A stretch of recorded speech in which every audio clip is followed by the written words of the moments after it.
Zimanê me hebûna me ye. Hebûname zimanê me. Zimanê Kurdî ne tenê zimaneke heman demê da nastemeyek e. Ew kesek zimanê xweş bîra bike bi rastî em bedat şekîn nek. Hûn jî wan gotinan dizanin em her tim van gotinan dibihîzin. Lê dîsa jî pirsgirêkên zimanî naqedin.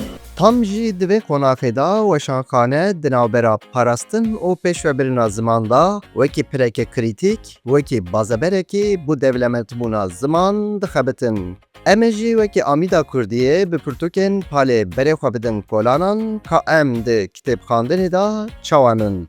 Kurmancî zanî? Nezanim. Ya kurmancî çawa nezanî bigire. Allah Allah. Te heta niha pirtûkeke Kurdî standî anna.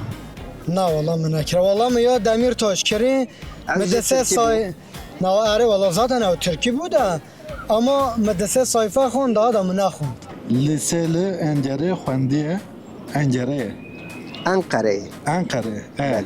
Maşallah. Vekî avê dixwîne ha. Valla hinek xelat bûn. Hekî em zimanê xwe nikarin xeber dişibin, nikarin bixwînin jî. Em hatine vî halê. زمان انگلیسیایی، فرانسیایی، آلمانیایی، روسیایی، کرمانجی tunu. Em zanin kiye? Em zanin kiye? Lê ka tu zanî kiye anna? Avizano ama yani evji eşano da lizem anzam yani nabi acaba Erdal Kaya. Erdal Kaya ya. Vay malatta hava. Ji ku hata birat Erdal Kaya. Evgi eşano da lize. Şanoy dileyze tu videoyu bir temaşa ettin. Video temaşa ettim. Binavî bi kuvala stand-up şekeri bu eve pirtûkaviye. Hal ve şanê çap kiriye em jî didin te. Emmali hava. Kurmancî zanî? Nezanim. Ha, kem zanî.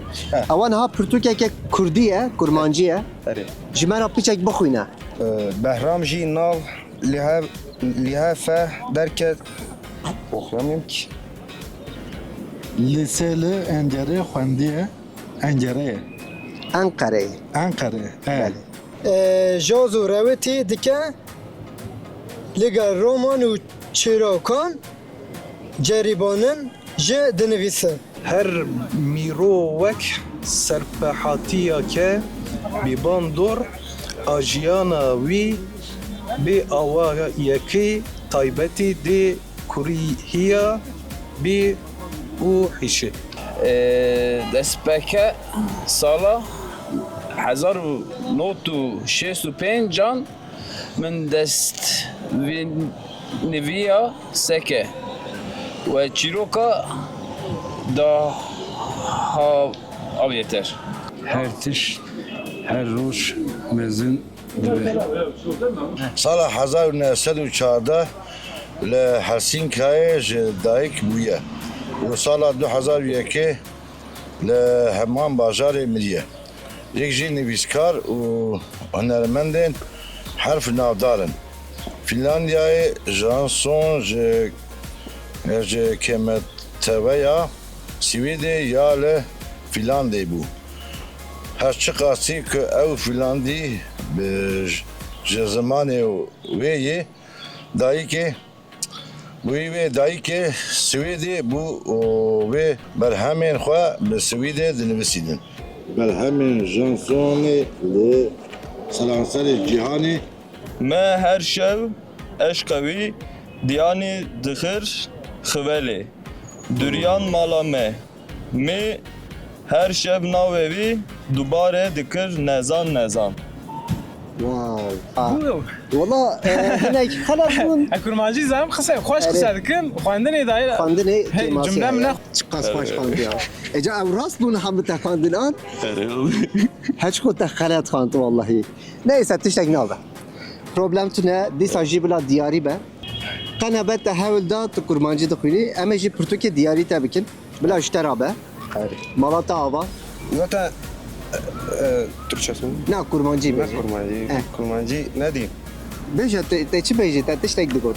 Gelek spas. Sağ ol malata ava. Evet. Hevkaz. Malata ava. Avatır. Hinek pirsê me hene ji te re. Serçavan.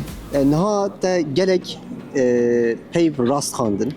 Lê hinek jî xelat bûn. Rasta. Piçek kemasî heye heç ku ne wisa? Sedema wê çi ye? Sedema ve çiye jber ku em navev da zede Kurdî naxivin. Ez bim jber wê. eğitim ne usa bu yani em bajarê haberdan gerek Türkiye haberdan ev kadın ne karibun bejin ve gele tabi bedin ve xondine gerek ki merhaba bixwîne me gerek ki vena bişopîne ama kultura xwe zimanê xwe gerek bî venekin.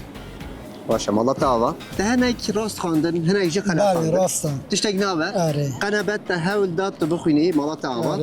Ev pirtûke diyarî ji me û ji palweşanê em te pîroz dikin, em spasiya te dikin. Hêvî dikim rêya te veke ku tu ji kurmancî baş hîn bibî bixwînî. Spas. Dîsa ji palweşanê ev jî deftereke, lênûskeke ev jî diyariya me iştere. Kê derpale, ew der male.